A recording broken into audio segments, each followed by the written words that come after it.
En el 2007, el presidente mexicano Felipe Calderón envió al ejército a luchar contra los violentos carteles de la droga. Y los resultados, en términos de derechos humanos, han sido catastróficos. Disparaban e intentaban entrar a la casa. Haz de cuenta que entraron y así en fracción de segundos Lolo le dispararon. Mi hijo lo que tenía así cubriéndome a mí, yo estaba detrás de él.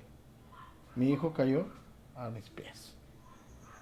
En ese momento fue cuando vimos que eran de la Marina, por el uniforme, por los chalecos.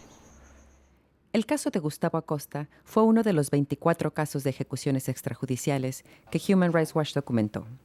En casi todos los casos, las autoridades tomaron medidas para ocultar sus crímenes. Ese disparo fue el que le atravesó la cabeza. No nos presentaron una orden de cateo, no nos presentaron orden de aprehensión que fueran por alguien. Ellos no se identificaban, no llegaron disparando. Las Fuerzas Armadas fueron enviadas para reducir la violencia. Esto no ha sucedido. Por el contrario, una de las terribles consecuencias de su presencia ha sido el drástico incremento en el número de abusos a los derechos humanos. Human Rights Watch pasó 2 años en las partes de México más afectadas por la violencia relacionada al narcotráfico. Hablamos con víctimas, defensores de derechos humanos, funcionarios gubernamentales y miembros de las fuerzas de seguridad. Documentamos 39 casos en los cuales la evidencia indicaba fuertemente que las fuerzas de seguridad habían participado en desapariciones forzadas. Los familiares de los desaparecidos no solo sufren la pérdida de un ser querido, sino que también son privados del alivio que conlleva el saber qué sucedió. Veo que llevan a mi hermano, lo llevaban 2 marinos, uno por un lado, otro por el otro lado, agarrado de los brazos, hacia atrás.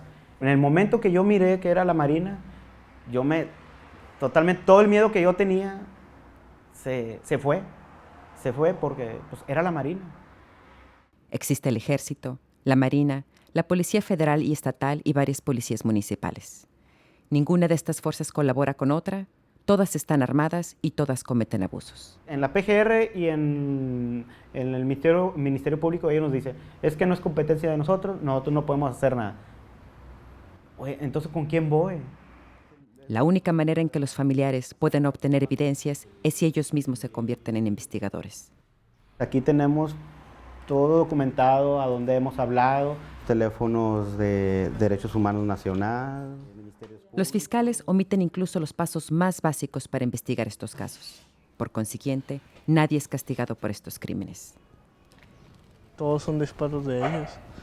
Me imagino que fue de un ángulo de aquella distancia. El nivel de violencia que se está viendo en México no tiene precedente. Personas inocentes están siendo atrapadas en medio de la violencia. Están siendo torturadas, asesinadas, desaparecidas. Y posteriormente son llamadas criminales. Para mí es importante que se aclaren las cosas. Que se aclare y que el nombre de mi hijo quede limpio. Eso es todo lo que yo quiero, nada más.